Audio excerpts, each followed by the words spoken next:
Have you ever seen alternate versions of yourself? Do you struggle on how you're going to be the best version of yourself? How can we use our attention to create the reality that we want?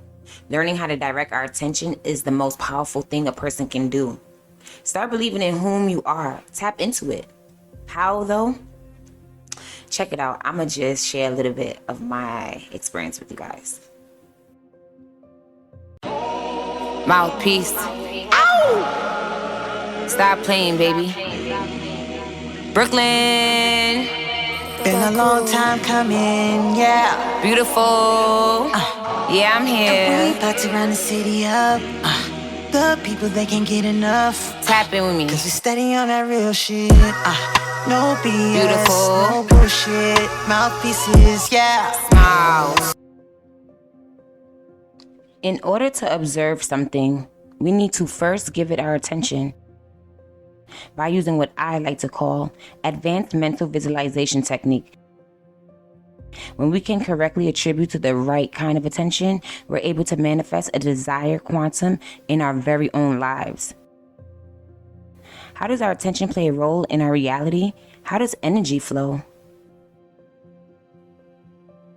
Anytime you're feeling stuck in your life or working towards something and it's not working out, or similar situations keep arriving, like the same friendships or same relationships, same roller coaster rides, you seem to keep attracting the same type of energy.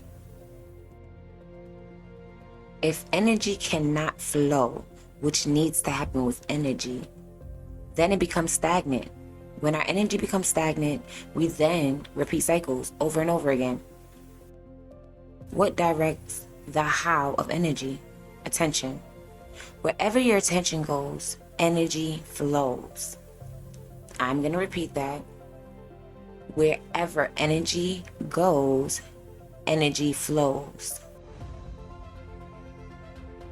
If we think positively about something, life doesn't care about the nature of our attention. Life only cares about the content. Example, if I hate paying bills and losing money, I'm going to get more of the event of losing money and paying bills. But if I love making money and growing, I would then get more of what? Growing and making more money. That's right. We have been conditioned and programmed throughout our whole lives to live in fear and survival mode. That's become our reality.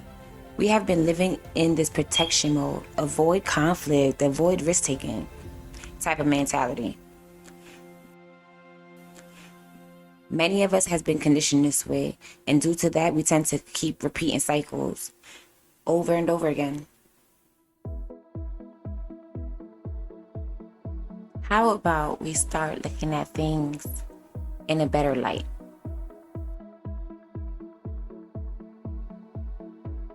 Change your personal rules to success. Set new patterns and focus on what works for you. Think beyond common sense would allow. Start going after what you want. Start moving outside of your mental boundaries. How about you try a breakthrough idea? Dream big, then execute that shit. Dream big, then execute that shit.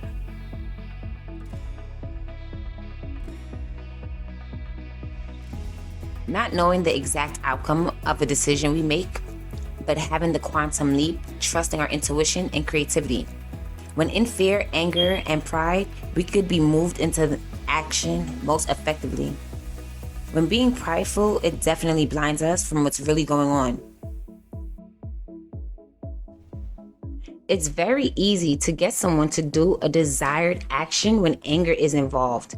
It's easy to make someone do a certain kind of action when being fearful. So fear and anger and pride, right, is what society keep us stuck in. Society makes us do things that we don't want to do and keep our attention all in the wrong places. Some people repeat cycles because of trauma. And in the past, their attention is, I would just say, way more focused on avoiding relationships that they had which is why they keep attracting the same kind of relationships. Because trauma, what it does is, what is trauma? Well, trauma is the lasting emotional response that is often results from the living through a distressful event. Where you place your attention, energy, that's where things will manifest. So feeling positive in our minds and hearts will give you the positive content. Feeling negative will definitely give you that type of energy. If you can connect with the best version of yourself, living in your true childhood dreams, what would you ask him or her? Think of any childhood moment that reminds you of all the more reasons to why you have the passions you have today. We all have a corresponding mind. When you're feeling a feeling in your heart and mind, then automatically the feeling will speed up to what you're feeling. Then that is when you manifest and make a shift into your corresponding lifeline, where more of what you're feeling will happen. When something in our past brings us back to trauma or a feeling we don't like, we then try to run away from that feeling because it's either too strong or we just don't know how to handle it. Have you ever heard of what you resist persist? We all live resisting our past and things we don't like. We live from that place of trauma, and because of those situations, affirm that trauma keeps taking place. Let me give you an example. A little story time. As a child, I would imagine the biggest things for myself. I always spoke big dreams into my life. When I was getting more and more into myself, I guess around my teenage years, I was told, I wouldn't be able to do shit. And it's like certain things that I wanted to do for myself, I was told that I wasn't good enough for, whatever the case may be. And I just always kept positive things in my head, like about myself. So I used to tell myself a lot that I guess that I had to be this certain type of person or this certain type of way, just justifying my shortcomings because I was told as a child that I couldn't, right? So, as time passed, I started to realize more and more of my gifts and things like that and what was happening. Everything that has ever taken place in my life has happened for a reason. Number one, I learned that. And just because, everything that has happened to me at the moment may have not been for my best, or I didn't see the better outcome of it, definitely know that it happened for a reason. So I just started looking at things like maybe the things that are happening to me, first of all, is happening for me and is happening good for me for a reason.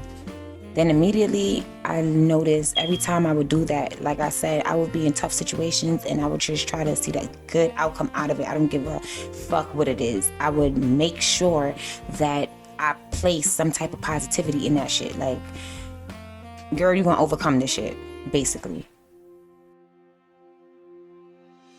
Back to my childhood days where I would experience all different type of dreams, right? Dreams I didn't understand, dreams I thought to myself like, whoa, who the fuck am I to be, you know what I mean? Am I the right person for this dream? Am I receiving this for a reason? Things like that. Let me tell you something. Coming from the upbringing that I came from, I am on my 5th episode. I'm also a music manager. I manage Young Corey. He's an R&B artist.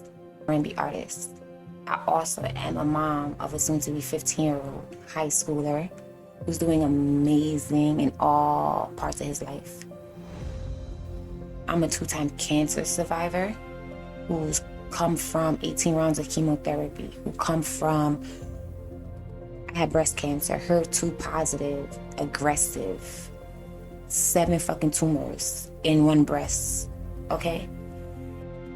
I also had 5 surgeries, from removing my breast to placing implants to getting the allergic reaction to the implants to having to change the implants a week before my son's graduation. Are you listening to me?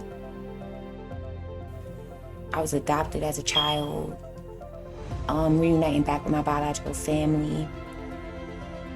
And I have a great support system. Y'all know who y'all are. Shout out to y'all. Okay?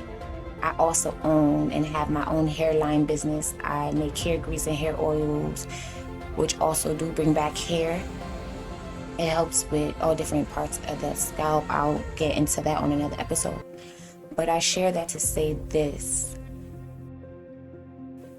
We need to stay positive. I know, like, you always hear it, and I know, especially at the hardest times in life, people who overcame things make it look good, right? But you need to understand there's a process. You're not the only person, and we're not the only people who suffer. We're not the only community, or we're not the only, we all individual people go through things. And I say all of that to say this. Stay motherfucking positive. You hear me? Don't let anyone put what they perceive of you on you, and you take that and believe it, and now that's who you are. Know who you are, seriously and truly. Sit with yourself, take time with yourself, and develop a bond with self, so even if outsiders do have some type of influence on the thought, it won't last long. You get it? It's just probably temporary. All right, y'all. Sharing my little deep story with y'all, whatever. I have all these positive determinations to be the best version of myself because of my upbringing. I have become so successful with all the new challenges and goals I create for myself over the past 8 years. Y'all, I've been working my ass off. You hear me?